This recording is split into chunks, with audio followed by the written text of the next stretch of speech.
हमारे चैनल के एक और ख़ास दोस्त गुरमीत चड्ढा इस समय हमारे साथ हैं। गुरमीत जी, गुड इवनिंग। दीपावली की बहुत बहुत शुभकामनाएं। बताइए इस समय कैसा फील कर रहे हैं मार्केट को लेकर और क्या फ्रेश इन्वेस्टमेंट्स कर रहे हैं? अनुज, आपको भी, पूरे आपके साथियों को, सारे व्यूअर्स को शुभ दीपावली। अनुज, अच्छा फील हो रहा है। हमारी पहले भी बात हुई थी जब मार्केट करेक्ट हुआ था कि ये बुल मार्केट करेक्शन है, मौके मिलते रहेंगे और ये पहली बार नहीं था, आखिरी बार नहीं होगा। और मैंने एक बोला भी था कि जैसे हम धनतेरस के दिन इतना गोल्ड खरीद रहे हैं, एक संवत ऐसा आएगा शायद 2083-84 का, कि जब हम कितना रिटेल इन्वेस्टर्स ने मुहूर्त ट्रेडिंग में इन्वेस्ट किया है उसकी भी चर्चा करेंगे। तो मार्केट अच्छा बैलेंस्ड है। आप देखिए पिछले संवत से इस संवत में लगभग निफ्टी 9.5% ऊपर है। ब्रॉडर मार्केट में ज्यादा है, लगभग 45 लाख करोड़ के आसपास मार्केट कैप ऐड हुआ है। आई थिंक 275 लाख करोड़ था, अभी करीबन करीबन 3.25 लाख करोड़ हो गया है बीएससी का टोटल मार्केट कैप। और लार्ज कैश में कुछ पॉकेट्स में बहुत कुछ रीजनेबल स्टॉक्स हैं, मिड कैश में भी हैं।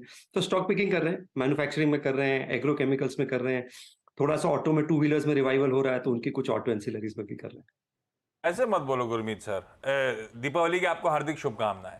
ये सब बाकी लोग करते हैं, आप तो स्टॉक टकाटक बता देते हो, होमवर्क नहीं कराते हो। और एक चीज और बताना, आप कोई लिस्टेड ऑटो एंसिलरी कंपनी जो रेडिएटर बनाती हो, पता है क्या आपको? नहीं नहीं, मैं एक कंपनी को ट्रैक करता हूँ जो लॉक्स बनाती है, क्योंकि और विजन सिस्टम बनाती है। विजन काफी खराब हो गया था एनसीआर का पोल्यूशन से, संधार टेक्नोलॉजी है। तो वो हम ले रहे हैं। 2.5 लाख करोड़ के आसपास का मार्केट कैप है। पहले सिर्फ single product, single supplier company थी, खाली हीरो को लॉक और विजन सप्लाई करती थी। अब मल्टी प्रोडक्ट हो गई है।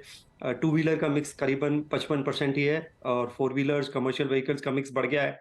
और लॉक्स और विजन के अलावा casting, cabins, die aluminium casting, metal sheets वगैरह बनाती हैं, जो थोड़ी सी पावर ट्रेन एग्नोस्टिक है। उसके अलावा इस क्वार्टर में पहले 6 महीने में ऑलरेडी 50 करोड़ का फ्री कैश फ्लो आ गया है, जो कि पिछले साल के कैश फ्लो के बराबर है। तो थोड़ा अगर अपना लॉन्ग टर्म डेट रिड्यूस करेंगे और थोड़ा मार्जिन एक्सपैंड करेंगे तो मुझे लगता है काफी री रेटिंग हो सकता है, करीबन 18 टाइम्स मल्टीपल पे। शानदार टेक्नोलॉजी। ये है आज गुरमीत साहब की सबसे प्रेफर्ड पिक। आप वैल्यूएशन लोगों कंफर्ट की लग रहा है इसमें। ये सबसे प्रेफर्ड है कि ऑटो एंसिलरी की बात करी थी इसीलिए आपने मेंशन कर दिया? हाँ, one of the preferred pick से हम पूरा पोर्टफोलियो अप्रोच लेते हैं आशीष जी। तो कुछ एग्रीकेमिकल स्पेस में भी हम, मुझे लगता है कि रिवाइवल आएगा। रूरल इकोनॉमी पे गवर्नमेंट का बहुत फोकस है। तो एक कंपनी है कोरोमंडल, कुछ टाइम से नहीं चला है, और थोड़ा सा क्योंकि पिछले क्वार्टर का नतीजा सॉफ्ट था, फर्टिलाइजर सब्सिडीज कम हुई हैं।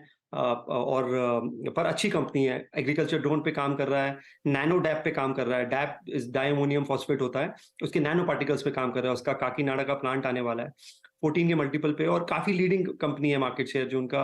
आप देखेंगे फर्टिलाइजर सेगमेंट 17% के आसपास मार्केट शेयर है, और सुपर फॉस्फेट सल्फेट में भी 13% के आसपास का मार्केट शेयर है। और मुरुगप्पा ग्रुप है, 27% आरओई है। अच्छी कंपनी है और अच्छे वैल्यूएशन पे, जैसा मैंने बोला, 14-15 के मल्टीपल पे अवेलेबल है।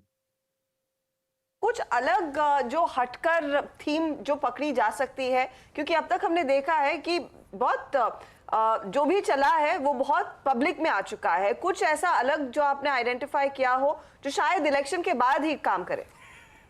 तो जैसा मैंने बोला, केमिकल, एग्रोकेमिकल कंपनीज प्रेशर में, पीआई इंडस्ट्रीज को आप छोड़ दीजिए तो बहुत प्रेशर में रहा है। तो जो usually sector out of favour होता है, वो चीजें उसमें बदलने में देर नहीं लगती, क्योंकि नेगेटिव न्यूज प्राइस में, इसलिए कोरोमंडल एक सिलेक्शन था।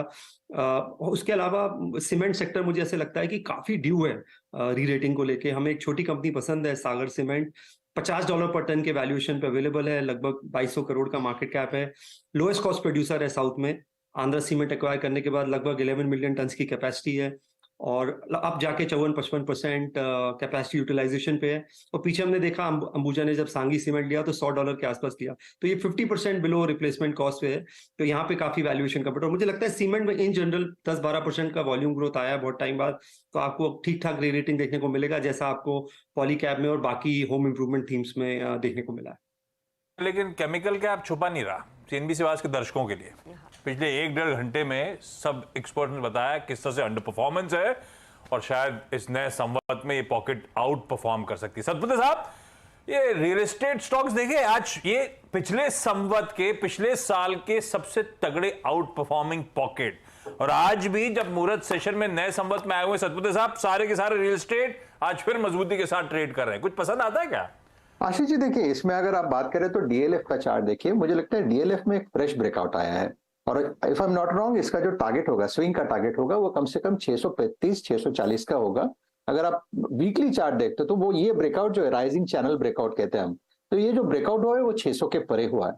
तो आपको जो स्टॉप लॉस मेंटेन करना है ऑब्वियसली 600 के नीचे करना है। 635 640 स्लाइटली पोजिशनल टारगेट मैं यहाँ पे बता रहा हूँ। मुझे लगता है yes, DLF looks good. In fact Ashish ji, ये थीम ही अच्छी है, डीएलएफ अच्छा चल रहा है। इवन लुक एट ओबेरा है, बड़ी स्ट्रेंथ है। ओबेरा बहुत ज्यादा चला है, लेकिन मुझे लगता है डिप के बाद चलेगा। राजेश जी बहुत बहुत शुक्रिया और आपको फिर से दिवाली की बहुत बहुत शुभकामनाएं। Thank you Anuj ji, thank you. Gurmeet, आपको भी दिवाली की बहुत बहुत शुभकामनाएं और एंजॉय करिए अपनी इवनिंग और हैप्पी संवाद। चलिए थैंक यू। आज गिरे नहीं